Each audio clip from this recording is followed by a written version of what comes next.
अब समझो भजन का असली मतलब, करते हो तुम कन्हैया मेरा नाम हो रहा है। इसका वो नहीं मतलब है जो लोग धर्मी मगन होकर के खीर पूड़ी खाते खाते गुनगुनाते हैं। कन्हैया की बात बिना गीता के कैसे समझ में आ जाएगी? क्या आ सकती है?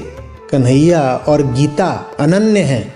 श्री कृष्ण का सगुण रूप गीता ही है। तुम निर्गुण कृष्ण को नहीं समझ पाते। कौन जान सकता है पार ब्रह्म को? कौन जान सकता है निराकार को, अव्यक्त को, अरूप को? तो इसलिए सगुण गीता तुम्हारे सामने है। लोग कहते हैं ना सगुण की पूजा करें, तो तुम्हें कृष्ण के सगुण रूप की पूजा करनी है तो श्रीमद् भगवद गीता है। और निर्गुण के उपासक हो तो फिर ब्रह्म।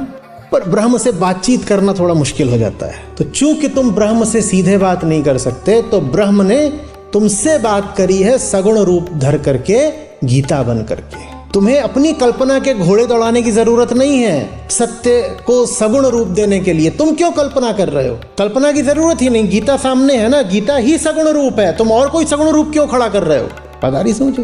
तो ये कह लो कि तुम्हें फिर भीतर से सत्य चलाएगा, चाहे कह लो कि तुम्हें भीतर से फिर गीता चलाएगी। चलाने वाली गीता होगी, हाथ पांव तुम्हारे होंगे।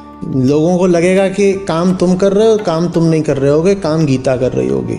और फिर धीरे से गुनगुनाना, तब तुम्हारे गुनगुनाने में सच्चाई होगी, ईमानदारी होगी कि करते हो तुम कन्हैया मेरा नाम हो रहा है।